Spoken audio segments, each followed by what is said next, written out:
दोस्तों, क्या आप यकीन करेंगे, साल 2020 में सिर्फ अमेरिका में ही मधुमक्खियों के काटने की वजह से 21,000 लोगों की मौत हो गई। वहीं अगर बात भारत की करें तो भारत में मधुमक्खियों के काटने से होने वाली मौतों की कोई खास डेटा मौजूद नहीं है। यकीनन आप वैसे भी बहुत सारे लोगों को कभी न कभी मधुमक्खी जरूर काटी होगी, लेकिन आपको तो यही लगता है कि मधुमक्खी के काटने से बस थोड़ा बहुत दर्द होता है, किसी की मौत थोड़ी ना होती है। लेकिन आपकी जानकारी के लिए बता दें कि मधुमक्खी के काटने की वजह से इंसानों के शरीर में एक ऐसा बदलाव होता है जो कुछ इंसानों की जिंदगी पर भारी पड़ जाता है, और खास कारण की वजह से खुद मधुमक्खी भी इंसान को काटने के बाद मर जाती है। आज के इस वीडियो में हम आपको किसी चीज के बारे में डिटेल में बताने वाले हैं। दोस्तों, बात हो रही है मधुमक्खी के काटने की, यानी मधुमक्खी के डंक मारने की। तो दोस्तों, आपको बता दें, पूरी दुनिया में लगभग 700 से ज्यादा ऐसे जीव प्रकृति ने बनाए हैं जो डंक मार सकते हैं। उनमें से एक होती है मधुमक्खी। लेकिन प्रकृति ने मधुमक्खी को इस तरीके से डिजाइन किया है कि कोई भी मधुमक्खी अपने जीवन में सिर्फ और सिर्फ एक बार डंक मार सकती है। जी हाँ दोस्तों, जिस मधुमक्खी से शहद का निर्माण होता है, उस मधुमक्खी के शरीर में जो डंक होता है वो बिल्कुल आरी नुमा चाकू की तरह होता है, यानी कि वो आसानी से इंसान की चमड़ी के अंदर तो चला जाता है लेकिन वहां से बाहर नहीं निकल पाता। और वहीं दूसरी तरफ मधुमक्खी का जो डंक होता है वो उसके पेट के अंदर खाना पचाने वाले आहार नाल से जुड़ा होता है। अब मानकर चलिए आपने मधुमक्खी के छत्ती से जाकर मधुमक्खी को परेशान किया और तभी मधुमक्खी आपको डंक मार देती है। अब मधुमक्खी का डंक आपके चमड़े में घुस तो गया, लेकिन जैसे वो निकालने की कोशिश करता है डंक तो नहीं निकल पाता। इसके बदले उसके शरीर में मौजूद पूरा का पूरा आहार नाल ही बाहर आ जाता है, यानी मधुमक्खी के पेट में जो खाना पचाने वाला सिस्टम है वो पूरा का पूरा सिस्टम बाहर आ जाता है और डंक आपकी चमड़े में फंसा रह जाता है। ये वजह है कि आपने देखा होगा जब किसी को कोई मधुमक्खी काटती है तो उसका डंक वहीं पर चमड़ी में पड़ा रह जाता है। अब आहार नाल के अभाव में उस मधुमक्खी की मौत हो जाती है। और इससे भी ज्यादा हैरानी की बात तो यह है कि डंक भले ही मधुमक्खी के शरीर से अलग हो गया हो, लेकिन वो डंक अभी भी 30 से 40 मिनट तक अपना काम करता रहेगा। मधुमक्खी के डंक में एक ऐसी जगह होती है जो बहुत ज्यादा पावरफुल तो नहीं होती, लेकिन आपकी चमड़ी में जिस जगह पर लगी है वहां पर आसपास मौजूद कोशिकाओं को मार सकती है। यही वजह है कि कोशिकाएं जहर की वजह से मरती हैं और आपको तेज दर्द महसूस होती है। इसलिए अगर आपको कभी कोई मधुमक्खी काट ले तो फौरन वहां से डंक को देखकर निकाल देना चाहिए। दोस्तों, अब जो सबसे जरूरी बात हुई है वो है ये कि मधुमक्खी काटने से आखिर इंसान की मौत कैसे हो जाती है। तो दोस्तों, आपको बता दें, हर इंसान की शारीरिक बनावट अलग होती है। कहने का मतलब ये है कि दुनिया में जितने भी इंसान हैं, हर किसी की सहन शक्ति अलग अलग होती है। और दूसरा सबसे बड़ा बात यह है कि मधुमक्खी झुंड में आकर हमला करती है और बहुत से लोग डर जाते हैं, और इसी डर और दर्द की वजह से कुछ लोगों का ब्लड प्रेशर या तो हाई हो जाता है या फिर लो हो जाता है। और कई बार मधुमक्खी काटने के बाद लोग हार्ट अटैक का शिकार भी बनकर रह जाते हैं। और कुछ मामलों में जिस इंसान को मधुमक्खी काटती है उसके शरीर की प्रतिरोधक क्षमता बहुत ज्यादा कमजोर होने की वजह से उसकी मौत हो जाती है। एक आंकड़े के मुताबिक साल 2020 में सिर्फ और सिर्फ अमेरिका महाद्वीप में 20,000 लोगों की मौत हो गई थी मधुमक्खी की काटने की वजह से।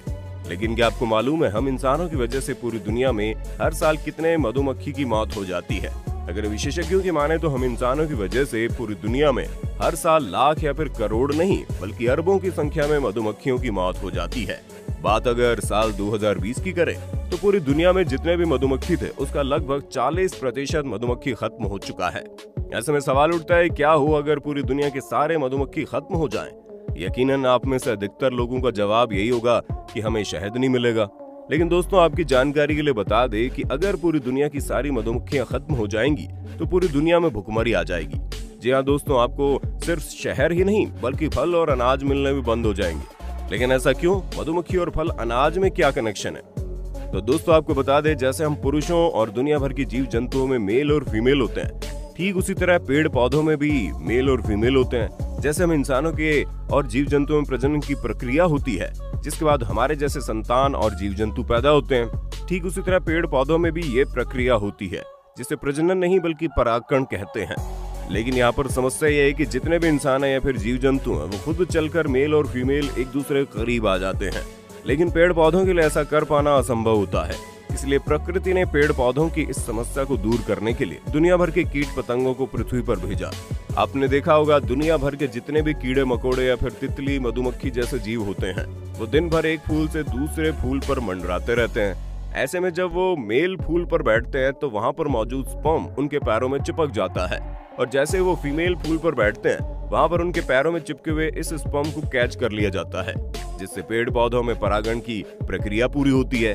अब आप अंदाजा लगा कर देखिए, अगर पूरी दुनिया में सभी कीड़े मकोड़े, तितली, मधुमक्खियां जैसे जीव अगर खत्म हो जाएंगे तो हम इंसानों का क्या होगा? क्योंकि अगर पेड़ पौधों में परागण की प्रक्रिया नहीं होगी तो उससे फल उगेंगे ही नहीं, और जब फल ही नहीं होंगे तो हम इंसानों का पेट भरना लगभग असंभव हो जाएगा। दोस्तों, शायद आपको यकीन ना हो, लेकिन इस वक्त पूरी दुनिया में जितनी भोजन है, जाने की पूरी दुनिया के लोग जितना भोजन करते हैं उसका 40% इसलिए पैदा होता है क्योंकि मधुमक्खियां एक फूल से दूसरे फूल तक चक्कर काटती रहती हैं।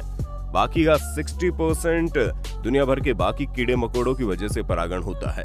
यही वजह है कि दुनिया भर में अब बहुत सारी संस्थाएं इन जीवों के लिए काम कर रही है। कई बड़े बड़े देश भी जीवों को बचाने के लिए आगे आ रहे हैं। दोस्तों, ये कीड़े मकोड़े देखने में भले ही छोटे लगते हैं, लेकिन प्रकृति ने हर चीज को अपने आप में बड़ा खास बनाया है। दोस्तों, मधुमक्खियों से जुड़ी एक खास बात और ये भी है कि इन मधुमक्खियों का जीवन सिर्फ और सिर्फ 45 दिन का होता है, और इसी 45 दिन में ये मधुमक्खियां छोटे से लार्वा से निकलकर बड़ी हो जाती हैं और हमारे लिए इतनी भारी मात्रा में शहद को तैयार भी कर लेती हैं। आपको जानकर हैरानी होगी, इन मधुमक्खियों को लगभग 500 ग्राम शहद को तैयार करने के लिए कितनी दूरी तय करनी पड़ती है, जितने में पूरी पृथ्वी के 3 चक्कर लगाए जा सकते हैं। दरअसल मधुमक्खियों को इतना दूरी इसलिए तय करना पड़ता है क्योंकि एक ही जगह पर हजारों की मात्रा में तो फूल मिलेंगे नहीं, और यही एक फूल से लेकर दूसरे फूल तक जाने में इनका जीवन बीत जाता है। किसी भी मधुमक्खी के छत्ते में लगभग 50 से 60 हजार मधुमक्खियां पाई जाती हैं, लेकिन आपको जानकर हैरानी होगी, उनमें लगभग 100 मधुमक्खी ही पुरुष होते हैं। बाकी की सारी मधुमक्खियां मादा होती हैं। उनमें 1 या फिर 2 की संख्या में रानी मधुमक्खी होती है। रानी मधुमक्खी का काम होता है ज्यादा से ज्यादा बच्चे पैदा करना। वैज्ञानिकों की माने तो नर मधुमक्खी एक ऐसा जीव है जो मादा मधुमक्खी के साथ संभोग करते समय ही मर जाता है। ऐसा इसलिए होता है क्योंकि रानी मधुमक्खी से संबंध बनाते समय नर मधुमक्खी का लिंग मादा के अंदर ही फट जाता है, जिसकी वजह से उसकी मौत हो जाती है। वहीं दूसरी और नर मधुमक्खी की मौत के बाद मादा के पास इतना स्पर्म इकट्ठा हो जाता है कि एक ही बार में वो 1500 अंडे दे सकती है, जिससे उनकी प्रजाति आगे बढ़ती रहती है।